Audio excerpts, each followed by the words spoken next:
What is up, guys? Welcome to my full take, my full review for Ballerina. I said this before in my quick take, but I want to give a huge shout out to Marcus Cinemas. Thank you so much for the invite on an early access screening for the film. I absolutely loved it. But fair warning, this video will contain spoilers on the film, so if you have not seen it, go away. Go away, go watch the movie first, and then come back in a couple of days. But anyway, let's jump into it here. So this film took a similar approach that we saw in John Wick 1, right? We meet our character, something very tragic happens, and then Winston comes in and kind of introduces himself, kind of alludes that dad was part of, the assassin world, so on and so forth like that. He then introduces her to the Rosco. For those of you guys that have forgotten, Rosco was the organization that we were introduced to in John Wick Chapter 3, with the big lady and the theater, the dancers, that whole school that they presumably John Wick was a part of at one point. He had his ticket and all that, fun stuff. Anyway, go watch the movie. And so we get to see more of an inside take on all of that, the training that she went through, what that was all about. And we come to find out that that organization is much different, it seems, than what John Wick and the Continental were a part of, right? And they talked about when Anna de Armas' character was very little, she had someone that was talking to her about what their organization was, and she used the iconic gold coin as some really great symbolism. She's like, it's the same coin, but there's two different sides, and you can either choose to be a lion and to hunt, basically, right? Or you can protect. And come to find out that the Rosco and the people that it trains, the people that it is producing, are nicknamed or kind of have this reputation of being the Kikimora, which are protectors. And you see that she gets her first assignment, and it was to protect this daughter of a client or whatever the case may be. And then that very quickly spirals into her own revenge vendetta from when she was a kid. So it was interesting to see that it's not all of these organizations that are just assassins and do the same exact thing, and that's all it is, and, hoopla. So seeing that different side of it was very interesting to me, and she kind of goes rogue. But she goes about it very investigatively. I was surprised to see Norman Reedus' character actually put a much smaller role than I was expecting him to play. I think the trailers kind of alluded and kind of made it seem like he was going to maybe be a bigger part of the film. And he really wasn't. He wasn't there for very long kind of whatsoever. Keanu Reeves actually had more of a role in the film than I think I was expecting based on what I saw from the trailers. I thought he was going to maybe just be a cameo. By no means. He wasn't obviously a huge part, but they definitely, I like how they put him in there, and it still played very well to the Baba Yaga status, the boogeyman status that he holds within that community, within that world of assassins and guns for hire practitioners. We saw a lot of our favorite elements, I think. We still saw the contract people, the old headsets and the pink shirts and all that, the typewriters. I thought that's always one of my favorite aspects of these films. I think it's just a really unique thing to have. The gunplay was definitely there, but it was interesting because in one of the sequences with her character's name is Eve, she's kind of getting scolded because she is getting her ass just handed to her. And this person that's teaching her is like, you need to dictate the terms of this fight. You need to change how this is going so that you win. Cheat if you have to, right? And there's quite a lofty amount of crotch shots that she then begins to deliver to various amounts of her opponents throughout the film. But if you pay attention, and something that I really, really enjoyed detail-wise about this film is you see her pretty consistently throughout the movie get her ass just handed to her. And she chooses each time to change the odds or change the terms or the conditions of the fight to be in her favor. So while we didn't see her do maybe as much gunplay as we saw John Wick do, we saw her do a lot more melee. We saw her do a lot more big impact or area of effect type things. So let's reference when she went shopping for armaments, right? Rude. They interrupted Frank, Okay. That was rude in and of itself. I can't believe they did that. And in the process of her getting chased by these people, she passed 15 different assault rifles and a bunch of pistols and God knows what else. But she found the box of grenades, y'all. And boy, was she not shy about using them. And it's like, when you think about it, it was smart.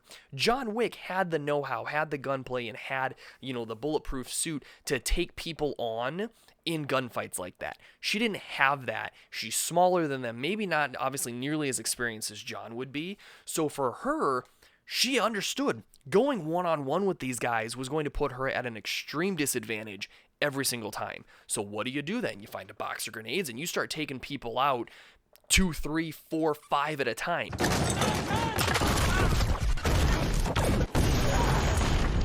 You fast forward down the film, what do? You find a flamethrower. And you just start taking people out with a flamethrower because you yourself can't go toe-to-toe with these guys at their own game.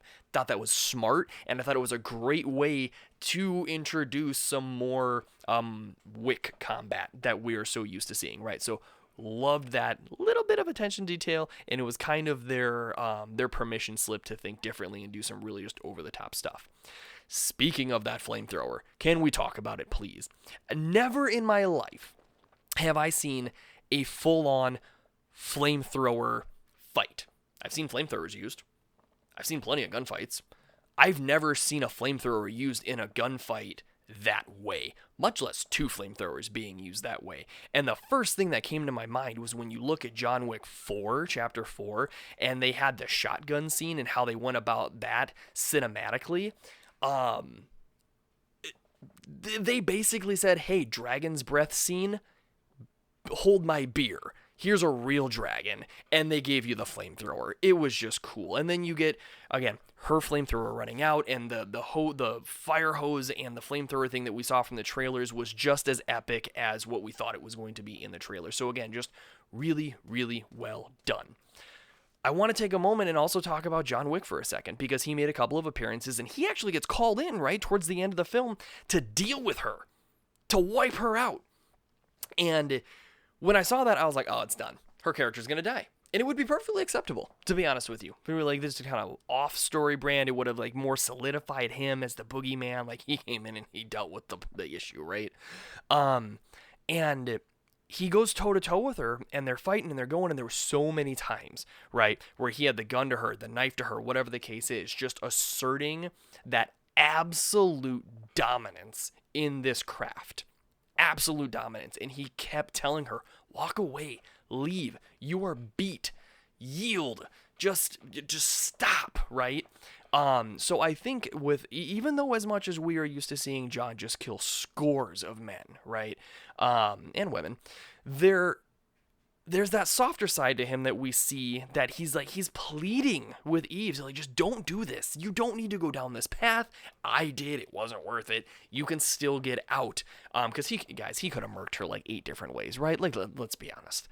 But it was fun. Of course, we had our standard John Wick universe nightclub scene where it is just over the top. It's built into some God knows what out in Europe with all of the neon and the dancing and the DJs, and people are like kind of oblivious to the fact that there is a gunfight that is happening around them, or they notice it and they don't care because of whatever reason. That's a staple point in John Wick movies at this point. If it doesn't have it, it doesn't get the stamp of approval, right?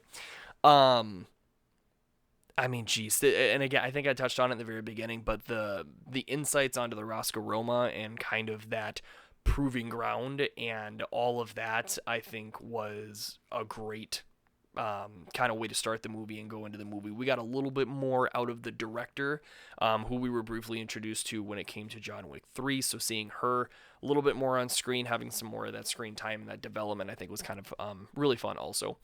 All in all, guys, I mean, I could go on and on about this. We saw Winston. He's back. One of my favorite characters as well. I just love who he is. We saw another Continental, one that we haven't seen before. Obviously, there was the one in New York. This time, we also got Prague. So in total, I mean, we have seen Prague. We have seen... what was the one in 4? It was somewhere in Asia. And then we also saw... from Parabellum. I think that was Morocco, maybe. We saw Rome at one point as well.